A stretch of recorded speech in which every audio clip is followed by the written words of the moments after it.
Hello, everyone, and welcome to another episode of The Secret Origins of Mint Condition. I am your host, James, and I am joined by Joe Hey, folks, how you doing? and Chris.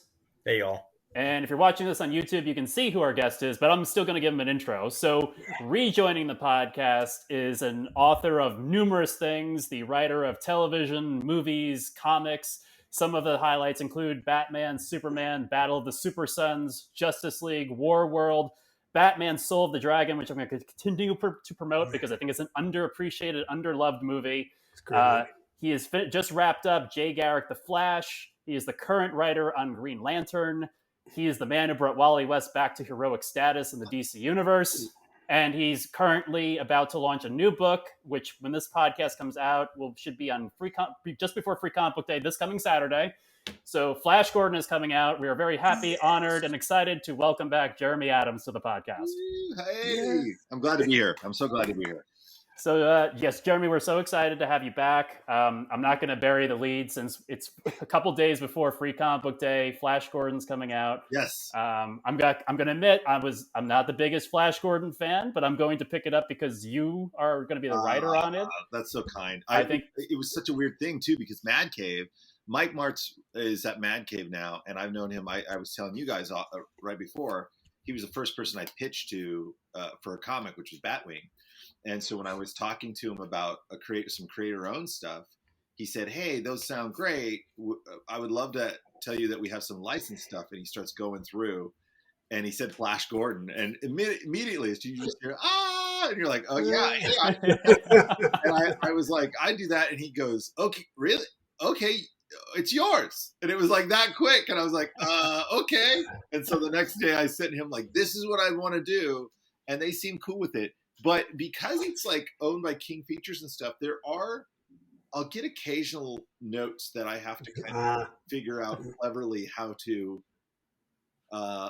address, So it's very interesting because there's a lot of like sensitivity around stuff there, but there's some stuff I just fundamentally disagree with that I get really upset about. It's like Aura looks too sexy. I'm like, that is what she's supposed to look like. Exactly. Versus Aura, yes. Yeah. Anyways, well, I hope you dig it. The new Comic Book Day is really, even though it's like issue 0, it's really issue 1. I mean, it really sets up everything for what I'll be doing in Flash Gordon. And if you've read any of my work, you understand I'm not a deconstructionist. They had said, "Hey, what if we did these really weird artists?" I mean, they're fine. They're just not what. And I said, "Well, what about these artists?"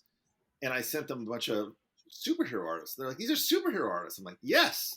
And they're like, but it's Flash Gordon. I go, "He is a superhero." Like this is, yes, that's what I want to do. This pulp sci-fi superhero guy in space book, And they said, "Yeah." So I think it'll be fun. Fun. I'm looking forward to it. I mean, I would be perfectly honest. The last time I watched Flash Gordon, aside from the movie, which we all obviously know, was the Defenders of the Universe cartoon when I was growing up in the '80s, and he was a superhero with the other pulp heroes in that comic book. So I'm looking forward to this take on it. I don't know you want to spoil anything, but is there anything you can tell us about what's coming out or what the story is going to be about? What's funny about it is like there was a big chunk of it. Again, in pulp sci-fi, like I'm a huge Edgar Rice Burroughs fan, and the John Carter Mars series were just like catnip to me. And I had read those very later on in my life in college, and I thought, man, this is great. Unrestrained imagination that's not beholden to any real science. and the cool thing about all those old pulp serials and stuff, they would just make stuff up. It would be, I will tell you that, I don't know if I'm supposed to say it, but like the first issue after New Comic Book Day is like, it's called Escape from Planet Death. Like it's not rocket. It's like everything's very like, yes, Mr. Murder, and it's all very adventuresome, but it also gives us a chance to do just wacky ideas, but it's not me trying to degrade the character, if you know what I mean. Like there are some people that will take a superhero and they're like, you know what I'm going to do? I'm going to make them evil or something. It's like, that's not me. That's not what I care about. I didn't care. You can tell because it's like with Wally in the Flash, I was just like, no, if I'm going to write a superhero, I want him to be a superhero. That means the elephant in the room is he murdered people. I'm like, no, he didn't. Because I also really believe in putting the toys back in the toy box when you're done with a character. And there's a reason that people liked him, and there's a reason that people were really upset, and it was because they were using him as a human pinata. And so if I had gone to Flash Gordon and said, he's a drug-addled, pimp or something, like done something completely weird, people would be like, why would I read this? Especially in something that's so old and hasn't been, it pops up every once in a while, but I actually want people to enjoy it and enjoy reading about this character. It was the hurdle with Hal, was that so many people told me they hated Hal. Like the first thing was like, you're one of them, Chris? No, it's no. I hear what you're saying about how many people hate Hal, right, and for a lot of different reasons, right? Like, we were talking before we started recording. We started talking about how, being bullied and being tormented for being geeks and enjoying geek culture, but like, it's very easy to see Hal as one of the people right, who would do that based on certain incarnations, right? Like there's something jockish about him. Yeah. There's something arrogant about him. And then of course, we have Coast City and we have him, becoming Parallax. Yeah. So there are a lot of reasons to dislike Hal. So I like Hal. My Green Lantern was Kyle Rayner. Right. But I like Hal. But the reason I was nodding is because I totally agree with what you're saying about there are a lot of people that go, oh, I hate Hal. Why would we explore him any further? Right. And that's always like when I ask those questions to myself, and then that ends up being like, how can I make you like him? You know what I mean? Mm-hmm. And so even with like Wally was very much my time of life. I have 2 kids. I have a wife. I have a really bizarro job that, both is feast and famine. And so there's a lot of like, oh, this comes very naturally for me. With Hal, I was never that cool kid. And I say, but there was a moment in college where I thought I was cool, and that was the kind of in with Hal for me. It's like, oh, he thinks he's cool. And nice. And he thinks that this girl that he's grown up with should just dump this guy and go back with him. And it was funny to see you also have different generational responses to that. Whereas, my generation is like, no, you pursue the girl, and if she's not married, then all's fair in love and war. And then there's kind of a new generation like, that's terrible and toxic, and it's like, okay, interesting. But I take all that feedback in and I go, what's the psychology? What's the reason behind this? And why is Hal back? And what is it about Carol? And some of those things really tried to humanize him in a lot of ways. And maybe I failed, but like the idea of like, hey, now we're getting to see who Hal is as a person, where the world has passed him by, and he has this higher calling that leads him off planet all the time. But he was a pilot, but like, who needs a pilot anymore? And who, the woman he loves is like, I'm tired of waiting for you, which is totally real, She's been waiting 50 years. Yeah. And she knows. In real time. Even if he says, hey, I'm going to stay, it's like, no, you're not. So it's just having more of those like realistic conversations within the character. And we'll get more into it in the later issues, especially with Carol's point of view, because I think the thing that's interesting is that these 2 characters really did grow up with each other. And there's something about that is uniquely bonding, and it makes it easier to take each other for granted, but it also creates an incredible bond and stuff. I don't want to really. So I like the approach that you're describing, and but I'm super curious, and answer this again however you like. But how do you walk that line between this notion of I feel like as any artist, there needs to be enough ego to be like, I belong here. Yeah. I can do right by this character. I can do right by my craft, whatever, right? But that it's so easy to go into that area of, but what's the mark I'm going to leave on this character? What's the legacy? And so how do you walk that tightrope between having enough ego to work with these characters of legend that you're working with, but also still be able to say, I don't have so much ego that I'm not going to put all the toys back in the box so that other people can play with these characters too. Because to me, that feels like a real balancing act Right. as an artist working with these characters that have been around forever. Yeah. No, I think you're right. How do I put it? Like, I have no ego about it because I'm absolutely unqualified to do any of this. so like the moment that they said, "Hey, you're off Flash," and I was mourning that, and in the same breath they said, We all were. Green Lantern, and I was like, you know, I was such a jerk about it. But in like, if I took a macro point of view, I was like, they just offered you Green Lantern, and I was like, whatever, you took it off the Flash. You know, like I was so sad. What are we gonna do with my first words were, what are the kids gonna be okay? Like I was so invested, you know. And then what's it called? Yeah, I called Jeff Johns to, you know, just to lament. And I had said, you know, oh, they took me out the Flash. What? I don't understand. And they go, yeah, they want me to do Green Lantern. And he was like, are you kidding me? That's going to be amazing. You know, he was so pumped about it. And I was like, well, if Jeff thinks I can do it, you know, and that was a pretty good, like, oh, that was nice. That was really nice. It gave me a little bit of oomph. But there is a huge balancing act that I find in terms of, I'm trying to write a story and treat the characters respectfully and make them interesting to the people that are reading them. And the other part of it is that you have these characters that have such huge, you know, 40, 50 year history. And I'm digging into it and trying to pull things out and tie things together. Whereas the DC continuity is really weird right now. It's all over the place. And I'm trying to make sense of it. And I want to give Green Lantern fans an experience of like, oh, this feels like it's at least trying to be in continuity, that it's trying to reference the past and it's trying to reference all these stories. Because I as a comic book reader, like to imagine those stories happened. And all of them happened within continuity, you know, in a way. And I know that's impossible, especially with DC's Etch-a-Sketch, like change it around, you know. Like that analogy. Like, yeah, but I'm like, you know, so I'm making Tom Kalamaku and references to Millennium and, you know, little things that older readers will get a hint of.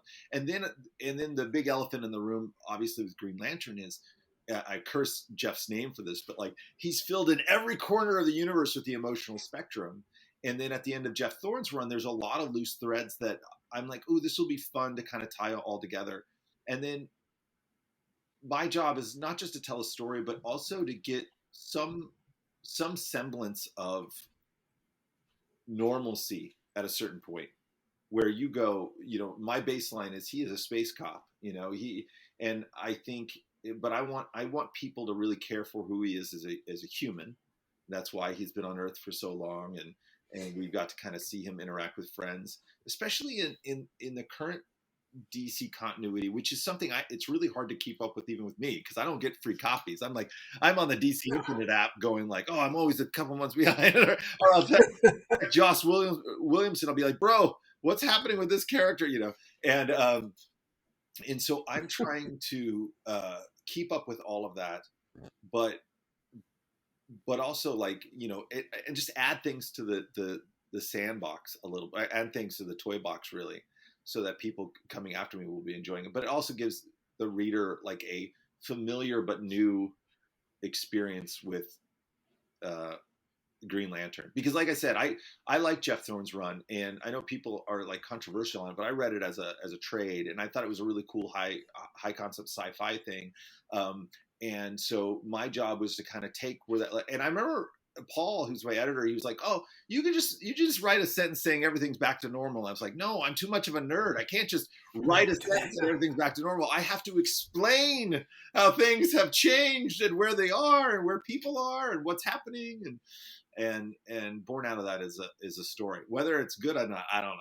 You know, so it's like I try my best to do my best, but I also, you know, I had night terrors interrupt some things, and yes, power is going up, and but but I am such a nerd, man. Like it was like, oh, you want to do a crossover? It's like, yeah, heck yeah. You know, it's like I'll do a crossover, and I'll try to do it in something that is both like, not, let's take Night Terrors for instance. I was issue 2 of Green Lantern. They're like, hey, you got to do 2 months of Night Terrors, and I'm like, what? You know, what do you mean? And then they told me about it. I was like, well, I have a great idea, and it was.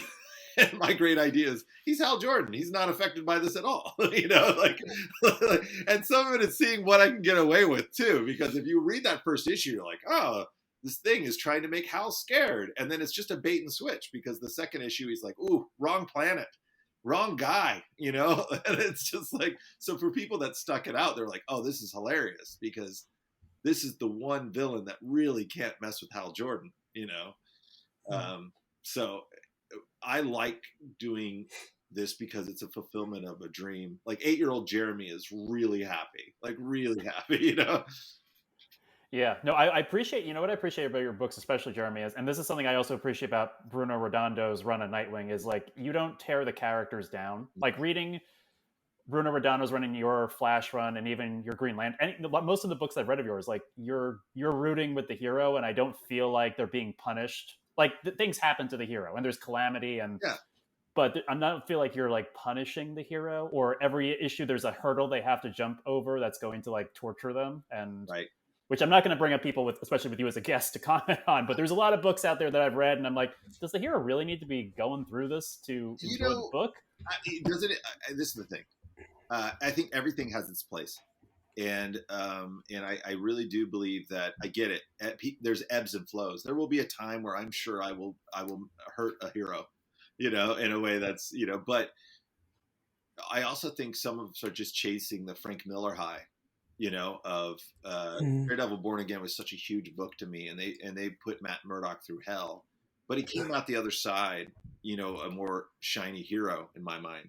And the same thing with, you know, Batman. You know, there's a grittiness to a lot of those books, but at the end of the day, they're still heroes. So, you know, I guess anybody can do what they want to do. I mean, that's great, because then they'll call me in to fix it. I'm just kidding. But like I do believe that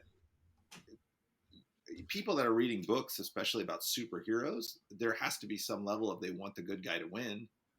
You know, they want the good guy to be a hero. That's why we're reading it. And weirdly, it's like even the Punisher books had like a internal sense of morality with Frank.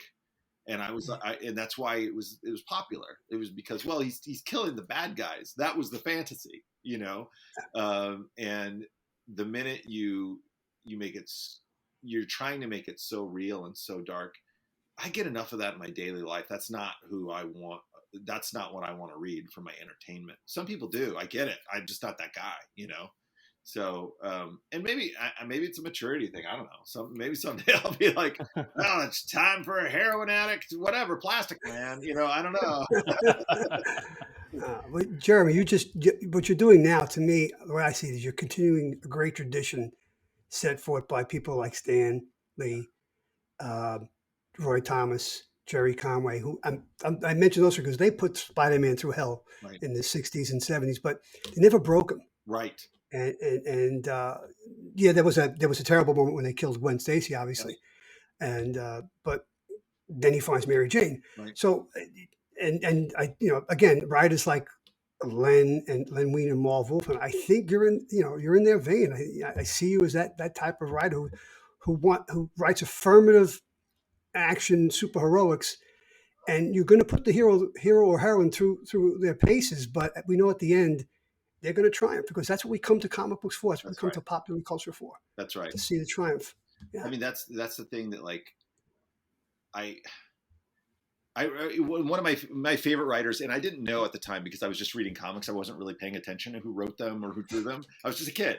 And I've since learned that, like, people like Mark Grunwald were the guy who wrote tons of the books that I grew up reading. And I remember reading Captain America No More, and that was really formative for me. Where, you know, the government basically says we own the Captain America IP, you know, right. And you can no longer be Captain America, but that didn't stop him from being a hero.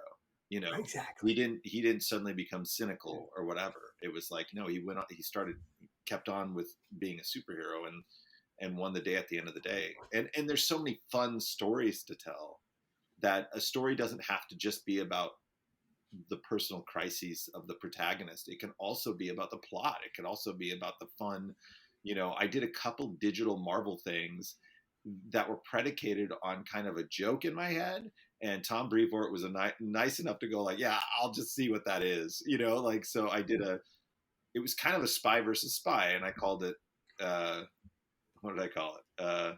Civil Score, and it was supposed to be Captain America infiltrating a Serpent Society, gala in order to steal this microfilm, but Tony Stark happens to be there, and they're both trying to get this microfilm, and it was just so silly, right? So it was short. I mean, these are these digital shorts, so it's not like there's a lot of time to delve into the, why are they antagonists with, you know what I mean? It's like, no, it's just fun. We're here to have fun in this moment.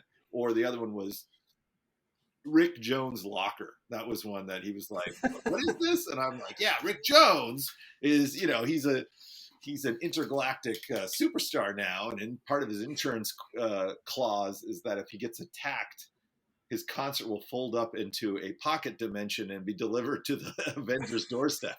And it's like, what?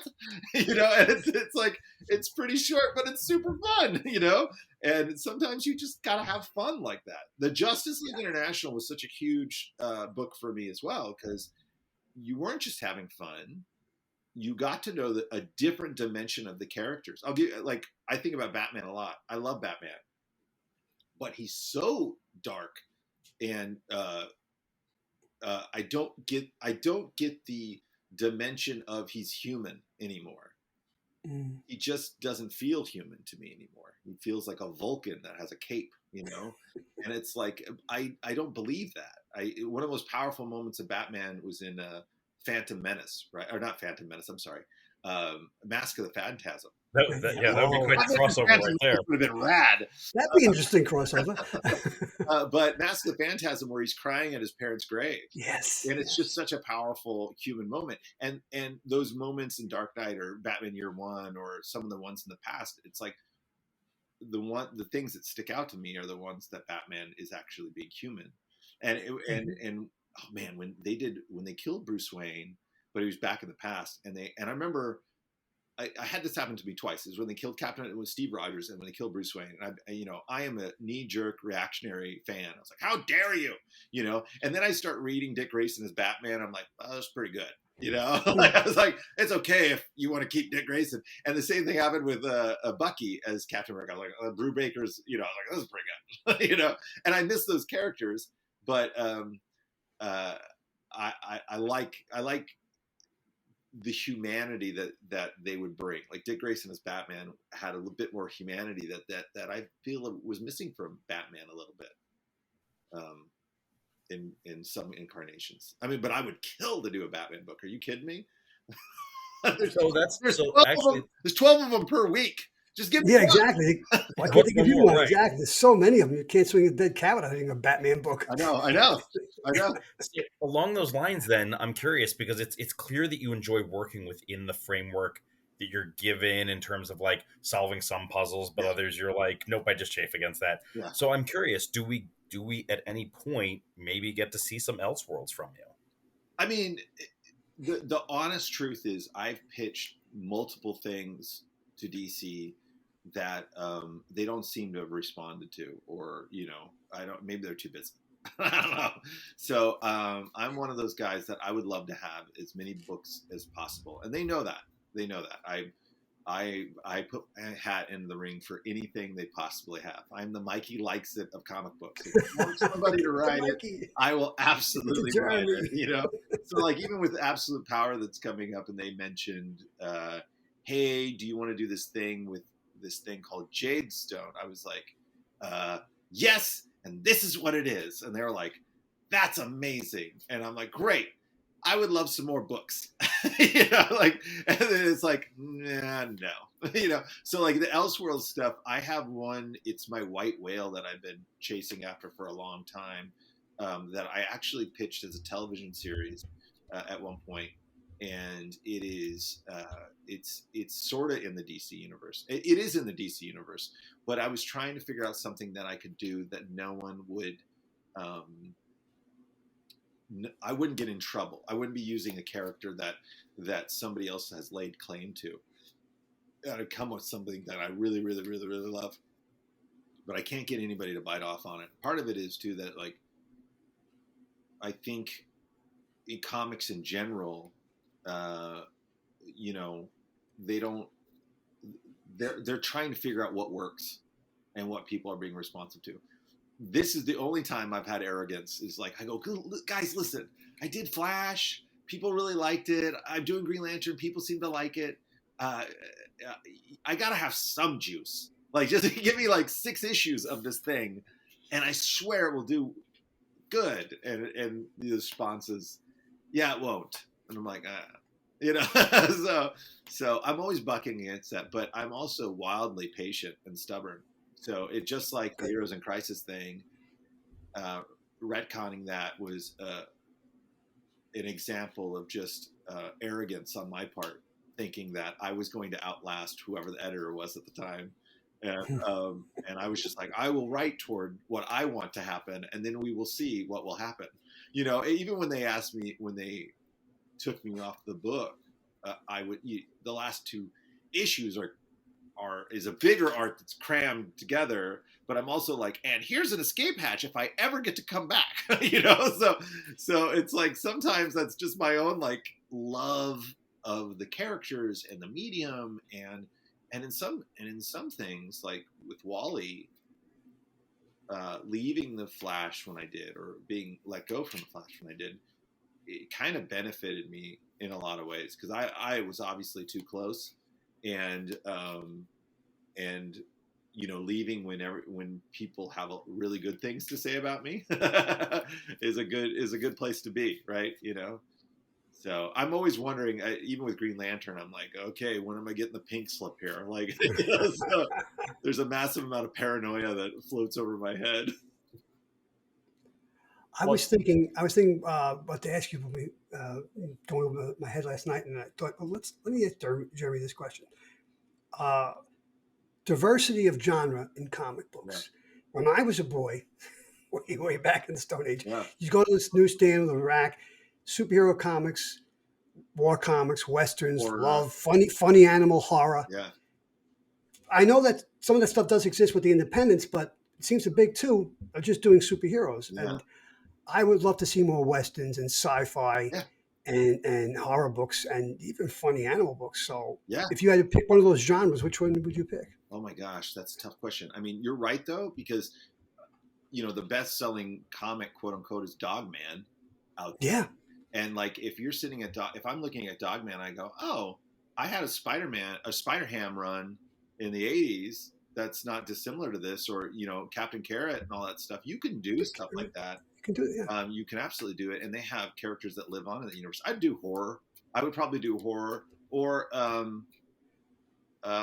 you know, obviously I have a predilection for genre stuff. So, but when you said Western, I was like, oh, I'd love to do more Western. That would be really fun too. I think there's a lot of fun to be had. Jonah Hex should make a reappearance at some point. You know? Jonah Hex, maybe it'd be a miniseries, but Jonah Hex and Max Mercury, 1875. That's great. That's great. Something like that. And they also had like, was it Batlash? They have all these really cool old like West characters that just a bunch of cool characters. But you're right. Like the real question is, I think there's a fear of like, I don't know. I think you have at this point you have to take risks. I agree. That's where it's at. You have to take risks. You can't just repackaging the old thing and keep thinking, oh, I'm sure people will turn up for another Batman book. It's like eventually, no. You know, and eventually it's, or I should say, holistically, it's not good for you as a brand to just be doing one thing, because then people forget about the old thing. There's a guy, Jordan Bloom. He's doing that Minor Threats book with Patton Oswalt, and I met him on a strike line for WGA strike, and super cool guy. And he was telling me like his pitches for like Firestorm, and it was so good. And I just kept thinking like, gosh, there's another character, and here's a pitch that's so unbelievable that but and I say this is all out of a very arrogant view of like, I don't know the internal mechanisms. I don't know the editorial mandates. I don't know the business side of it. I don't know what they're dealing with. I don't know their overheads. I don't know any of that stuff.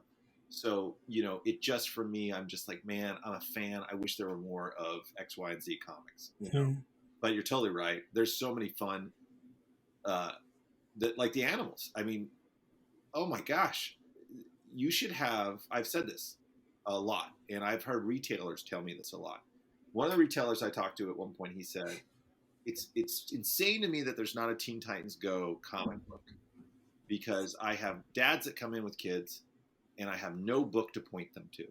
And so when I was doing The Flash, it was a book that anybody could read.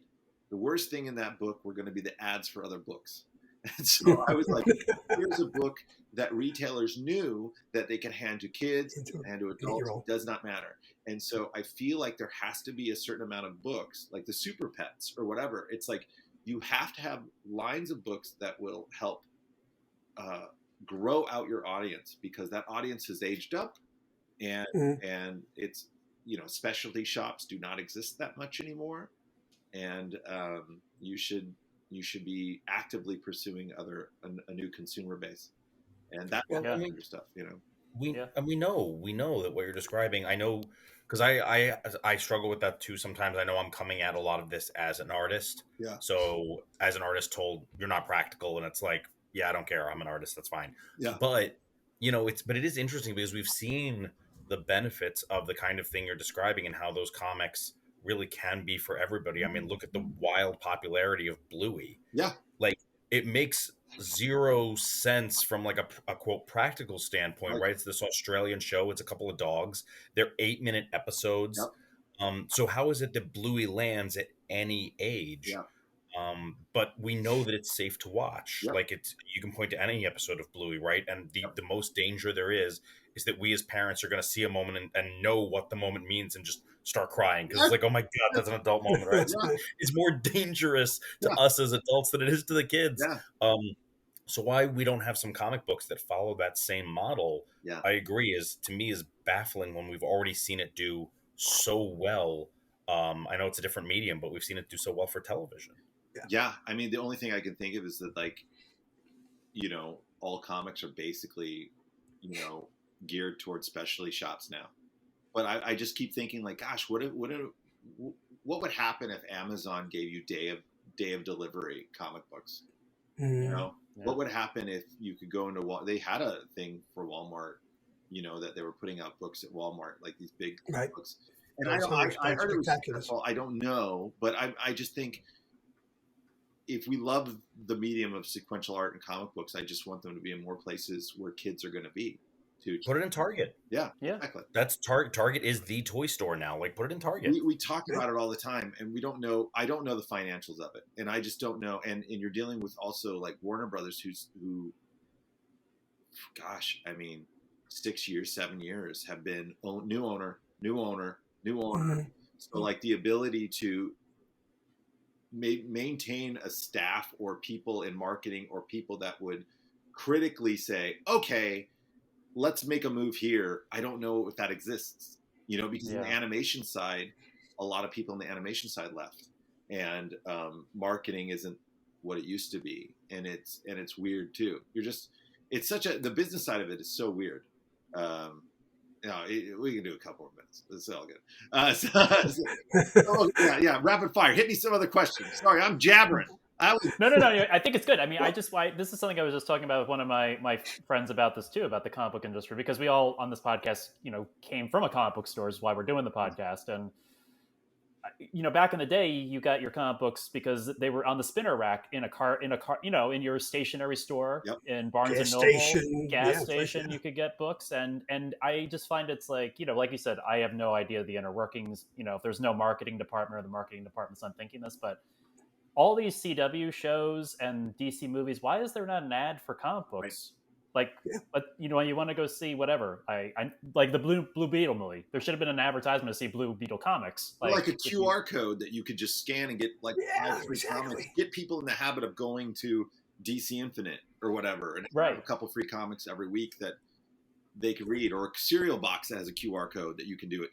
I mean, I have to give credit to James Gunn. Like he's really pumped up some of the comics.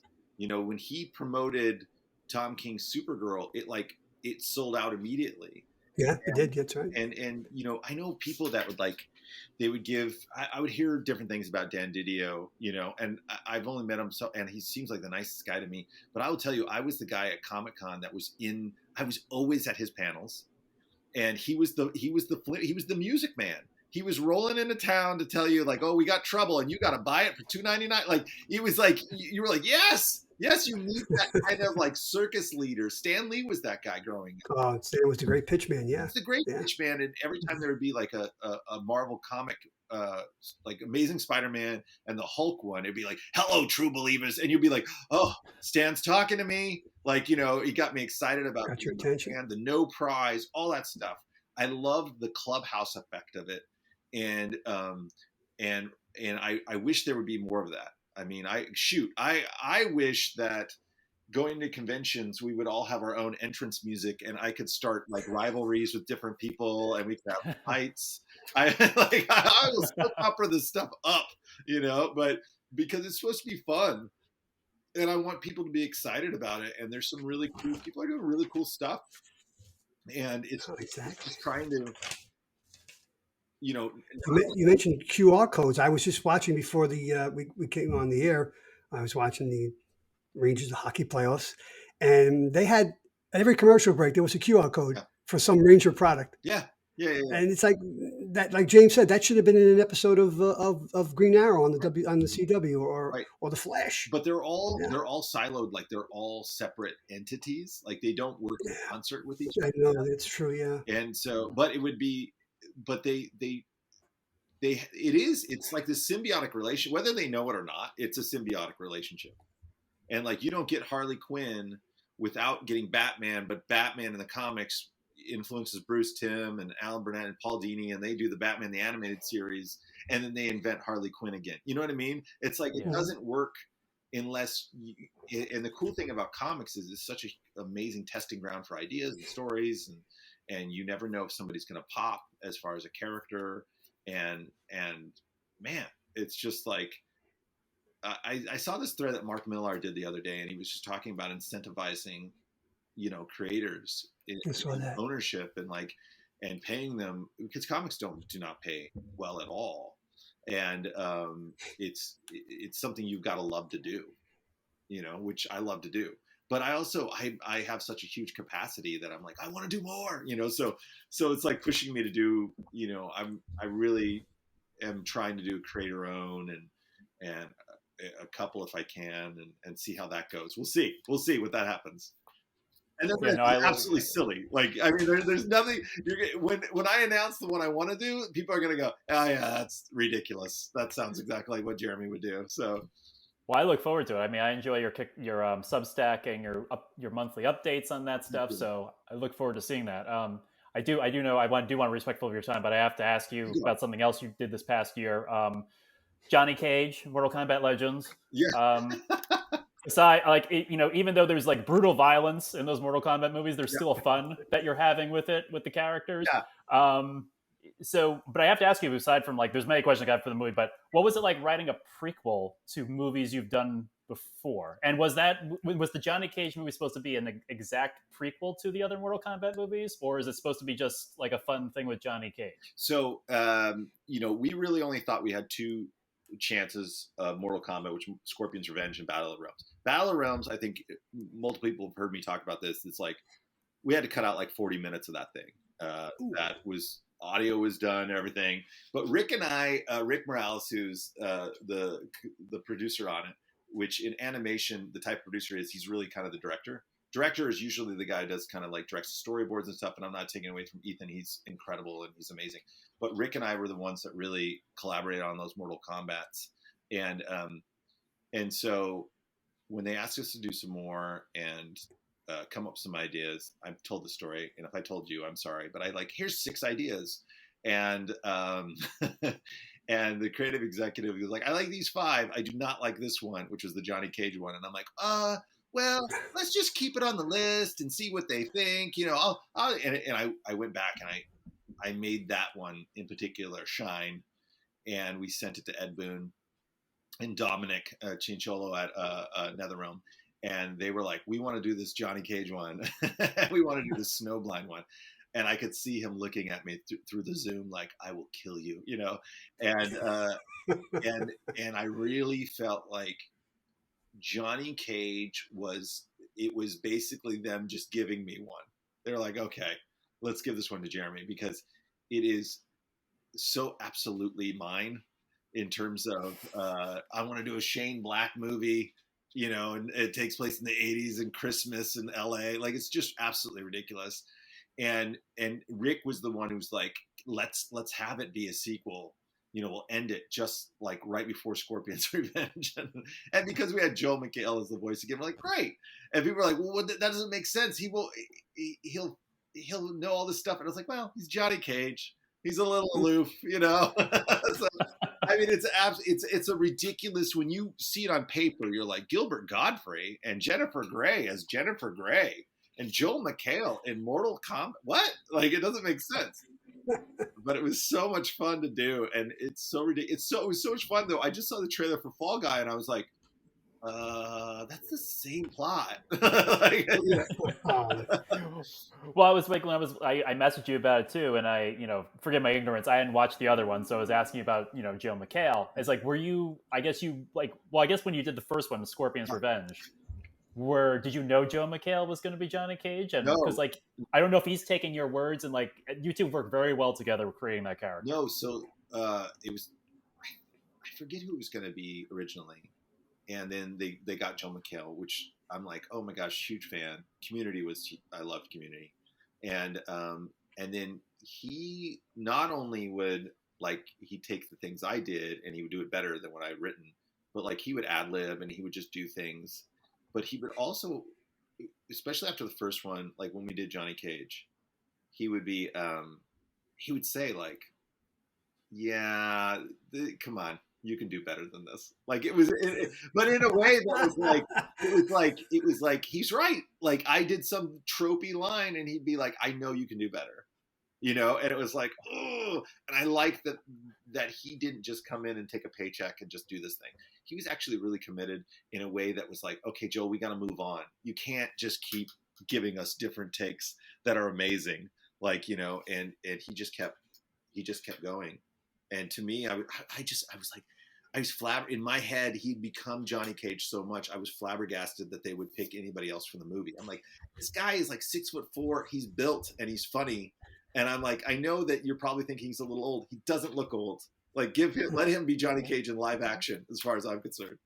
He could totally do it. He looks like he has maybe work out a little bit more. Yeah, do some stunt training. He's wildly ripped, which is weird. You're just like, roids? No, just kidding. I don't know. I mean, that movie, like you said, I really enjoyed it. The 80s content was like spot on. Like I said, you know, it was like a Shane Black movie meets, as we spoke about in the last podcast, Big Trouble in Little China, which I know is a movie that you, one of my favorite. You love. Like that movie and Soul of the Dragon and Super Sons are some of the movies that I'm always like, oh man, I got to make those. You know, those came out pretty much like I had hoped, if not better. And that's a weird thing to be able to do, is to be able to do something that, you know, is what you set out to do. You know, sometimes it just gets changed and noted and, you know, broken down to where you're like, this isn't anything like I wanted it to be, but you're glad it's out and you're glad you got to be a part of it. But those movies were like movies that I was like, oh gosh, I'm so glad. Even if no one likes them, I don't care, because I was like, I love them, you know. No, they're fantastic movies. I mean, the Battle of the Super Sons is fantastic. Oh, that's great. I mean, love it. The comic book that's based on was fantastic, but you elevated it to like a higher level. But you know, like my love of Super Sons is so drastic that when they said in Flash that I could use the younger versions from a different universe, I'm like, great. And I was like, I'll do this all day, because I hated that they aged up John and Damian. I think it was just foolishness. Yeah. Because it's just in terms of a brand thing, Super Sons is to me a cash cow. You know, it's something. It's exactly what we talked about. It's a book that you could point kids to over and over again. Yeah. The first two iterations of Super Sons. Yeah. It was Peter Tomasi, right? Yeah. Was it Peter Tomasi? Yeah. book was laugh out loud funny. I haven't laughed like that much since I read Impulse. Yeah. That was a great. I love that book. That was a great book too. I crave books like that. That's the Justice League International. It's like Kevin McGuire doing that little segment in my Flash book where Wally jumps into Reverse Flash, getting inducted into the Legion of Doom. Oh, God, it's like having Kevin McGuire do it. It's like, this is amazing, and he's doing a backup now. The first part that just came out with Lobo and Guy Gardner, and I just read that yesterday. That was hysterical. Also, it's just like you had Guy Gardner and Booster Gold, and he calls him up, and he doesn't even speak to Booster. He only speaks to Skeets. And of course, Booster doesn't want to speak to Guy, but then when he finds out he doesn't want to talk to him, he's like, "Wait a second." That's so Booster to me.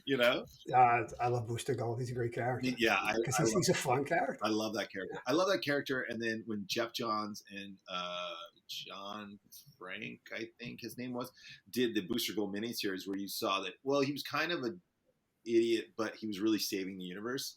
I thought that was a great dimension to the character too. But I also like being an idiot, so. Yeah, but he's got a good heart. He's an idiot with a good heart. Yeah. No, he's like Lou Costello. Yeah. Speaking of things we crave now, so this is something I'd like to know. When do we get another issue that you write with your kiddos? Oh my gosh. Ooh. My youngest, I cannot even tell you. She saw the money my oldest made. There's the incentive. There you go. And she immediately comes in and she's like, "What about me?" And I'm like, yeah, and I'm trying. It's weird because Green Lantern's much more serialized and it's much more dramatic. So, she's like, "I want a Green Lantern axolotl," and and I'm just like, I love that idea. That's so brilliant. So I have to do it for parity within the family's sake. And I'm just waiting for a moment where I can actually tell one-off Green Lantern stories, if that's possible. I mean, who knows? Yeah. They may punch my card before then, and I'll have to figure out something else to do. But I love that. I love that Green Lantern axolotl. I think that's fantastic. My youngest is all hot about it, so I'm like, all right, this is the year, probably this year, next year. So okay. Well, maybe I don't know if you can answer this because I obviously. We know about the industry, but not some specifics. Like, how many issues ahead are you right now in Green Lantern? I've written up to 13 to 14, and we have what's going to happen planned up to December. My battery power is about to go out. Hold on one second. I'm going to put in my battery. Okay. So, as I'm talking, the people on the podcast will be like, nothing's happened, but... Well, we get to see your amazing background there. I love the classic Hall of Justice. The Hall of Justice up there. That's so cool. Look at that. Superpowers, man. That was my stuff growing up. Is that original Superpowers Superman? I mean, yeah, that's original Superpowers Superman, and I have a ton of them that my kids really love. In fact, I don't know if you can see it where we're at, but this is the best Batmobile that ever existed. Oh, yeah. I have that. I've got. Yeah. So I have that too, yes. And when it's like, I mean, people will never understand. Our action figures did things. They did things. Yeah. Right.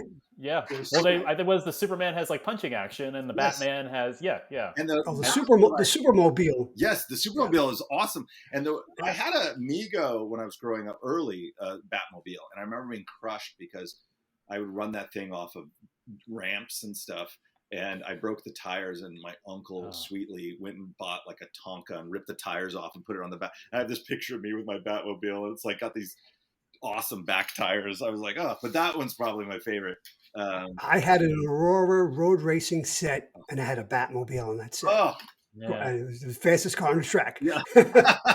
I mean, with the superpowers stuff, the Green Lantern was my favorite figure. So that Hal Jordan was a fantastic. I mean, they were all great, but the Hal Jordan came out so good in those superpowers. They also had some original characters, and correct one, was one of them called Cyclotron, because I had that one. Yes, and that was cool too, because you'd spin him up, and he'd spin, but then you could also take off his face mask. Yes, which is really cool. Yes, I love those characters. I wish those characters were. I'm always thinking about, can I bring those back into continuity? Well, why not? I mean, with the deep. I mean, reading World's Finest with Mark Waid, he's diving deep bench characters in that book. You should be able to mine whatever you want with the amount of bench he's going into. Yeah, that's the one thing I really love about Mark is I feel like he's obviously the kind of PhD in DC Comics. Like I had got an email. I had sent him an email about certain things, and he sent back with like, yes, and these things. And I just thought, oh my gosh, I'm having a conversation with Mark Waid about really nerdy stuff. And I'm like, that's so great, you know? And I try to deep dive a lot of times. I really try to, and some of it's out of necessity of just trying to find characters no one's using. Like when Mr. Terrific, originally I wanted Wally to get a job at Cord Tech, but they were like, you can't use Ted Cord. So they're like, you can use Mr. Terrific. And that ended up being this like really fortuitous thing because I ended up going like adding to Mr. Terrific in a way that I enjoy that character so much more now because I was like, oh no, he's Buckaroo Banzai. That's who he is. And then I have on my desktop. Oh no, did you guys freeze? Can you guys hear me?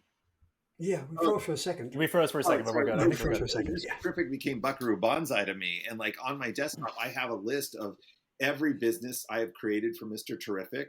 Like, you know, his potato chip business and his streaming service and like all this stuff. And I'm like, this is hysterical. I'm going to do this until I'm dead.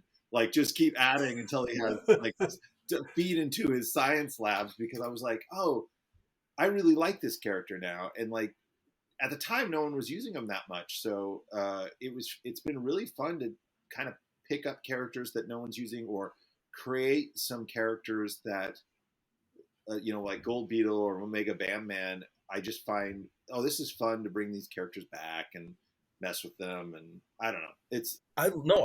I love that you brought Mr. Terrific in because it's always wild to me that he is really, I feel like, underutilized despite like how cool he is. Yeah. Like there are different things, but like I always go back to, oh gosh, the Obsidian Age when the Justice League disappears and I can't remember who asks Mr. Terrific, is it okay if I join the Justice League? You know, are you okay with that? And he's like, are you kidding? Batman liked my T-spheres enough to steal the design. I'm great. That if there's something that he can contribute that even Batman is like, nah, that's great. I'm going to yank that. Yeah. You know, he's a character that's interesting, but I like what you're doing. To me, in my head, it's very like D&D-esque of you're the DM and you're going, wait, I gave him this. Make a note of it. Later. Right? Like, who knows at some point, like, especially for someone like him, but I really dig that you decided to go in that direction clearly by like, you were pushed, like you can't use Ted Cord, but now it's like, ooh, but there's a whole lot to mine with Mr. Terrific. So I love that touch. That is so fun for me because even when I started doing the kids and when I brought in Maxine Baker and it was like, people were like, is that Animal Man's kid? Like they were freaking out because you hadn't seen her in ages. And after Lemire's like great run and it was ended very like, oh, she can't have the red and what is that going to be? And it, you know, that was always a story I was going to tell. Somebody might tell it before me, but taking these characters that people haven't talked about for a while is really fun. And there's so many DC characters like that. And they're really great. They're great characters that, you know, I don't mind the universe being really, really big. That's kind of the fun thing about DC. I used to be one of those people too that like, why is there so many speedsters? You know, and then now I'm like, never mind, let's add more. Yes. Well, this is a question I was going to ask you. And probably a good one to wrap up on, but I've got a speedster question. Is there a character you haven't used that you still would like to use? Because you've managed to fit in so many characters over the course of the different books that you've written, but is there a character you would still like to fit in or write for, even if it's a little bit of dialogue? I mean, all of them, yes. I have such an affection for. It's weird. It's like I love Ted Cord Blue Beetle. He's one of my favorite superheroes. But I'm actually scared to write him because I actually like just reading about him, you know, in a weird way. Like I like it so much, but there's a part of me that would want to do that. There's a lot of things I would like to do that I don't think I would be allowed to do, you know. I love Captain Marvel. Oh, sorry, Shazam or he's the captain. We're halfway there. And by the way, I hate it. I think that they should call him Captain Marvel. Everybody be damned. I don't think there's like a law that says you can't. So I'm such a no. What? her name's Karen Starr. What do you mean you're calling her Paige? Like, I get crazy about stuff like that, you know? I do too. I think if just thinking about it, I'm also a huge fan of Cassandra Cain.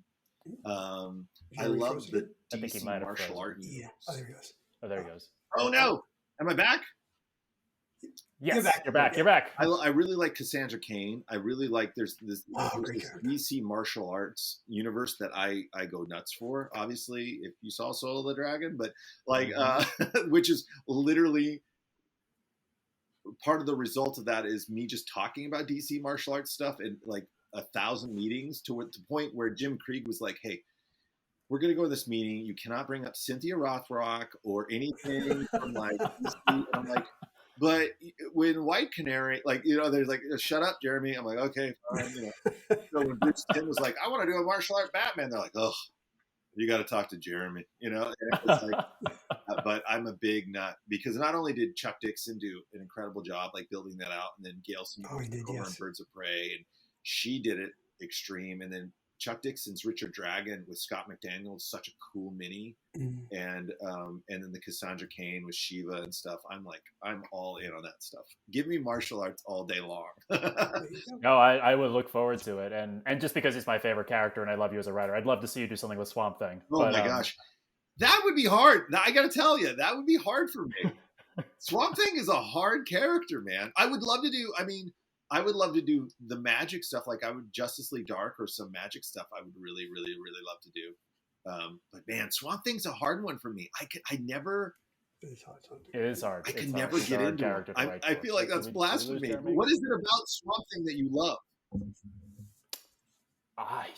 I love his original concept that I'm always a big fan of monsters, and I'm a big fan of superheroes, and I love the fact that he's a monster who's a heroic to begin with, and then when Alan Moore went and turned it on the head, that he's not a man who turned into a monster, he's a monster who has the soul of a man, and they took away his, like, he's looking for a cure, he can't find that anymore. Now he has to reconcile with the fact that is he human? Is he the soul of it? So I love the initial premise, but then the metaphysical premise. It's pretty. And also, I liked what Scott Snyder did with the character when they did the New 52. Yeah. I mean, it's sort of like but yeah, I just love the monster hero. I love the heroic monster. You know? I get that. Yeah. I get that. You know, Jeremy, I know we don't want to keep. Yes, Joe, let's get your question. I know it's like a two-part. Well, it deals with issue 6, the final issue of Jay Garrick series. Yeah. You probably can't tell. Well, first of all, will there be more Jay Garrick? And Judy, especially Judy, she's I love her. Yeah, I love her too, and I didn't think I would, honestly. You know. Oh well, you made us. I was in his office, and he showed me, like, I'm sitting here scraping the bottom of the barrel, coming up with kid characters on my side, and he's like, "Oh yeah, I'm bringing back these 13 or whatever." 13, yeah. You know, he shows me them, and they're Todd Knock. You know, I'm like, these are amazing, and they're all. And he shows me the Boom, and I was like, "Oh gosh, that's really good."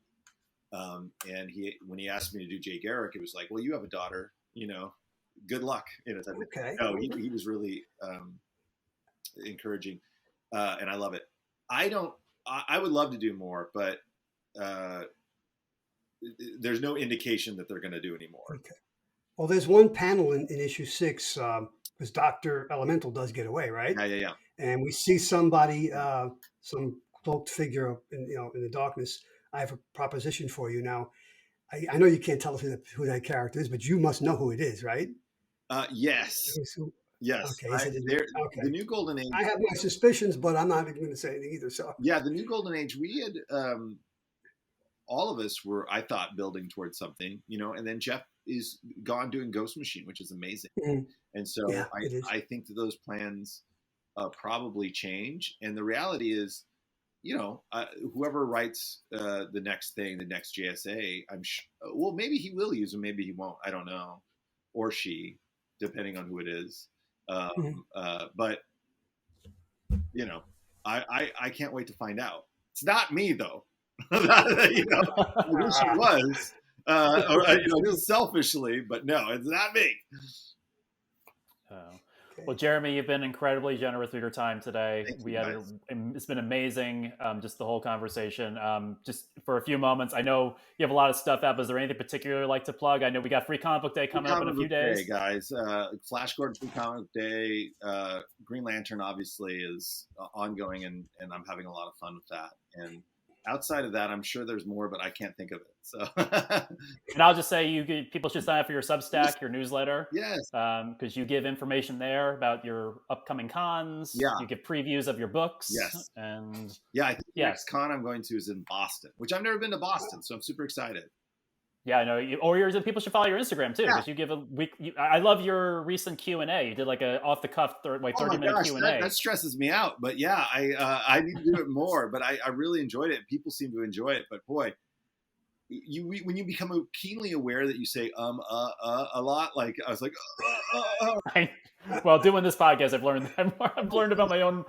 Yeah. Please write questions quicker so I don't have to vamp. Well, they're great, and no pressure on it. And I also love your unboxing videos. I like that your daughters are your camera people, so they're a lot of fun. So if you're not following Jeremy on Substack or Instagram for all those fun things, and I live in the South. I live in South Carolina, so hopefully one time you'll come to a con around my area. I've heard South Carolina is beautiful, so I'd love it. It's beautiful, yeah. So hopefully at some point we can meet in person. Yeah. But audience, thank you, Jeremy Adams. If you have thoughts about what Jeremy said, please put them in the comments, either on this YouTube video or on the Facebook. I, of course, could not do it without my other two co-hosts, so thank you, Joe. You're welcome, James, and thank you, Jeremy, for your time. You're great. We love you. Thank you. And thank you, Chris. Yeah, it was a joy to be here. This was I was sad I missed the first one, so I'm glad you'll be here for the next one. Thanks, Chris. And listening audience, we will talk to you on the next episode.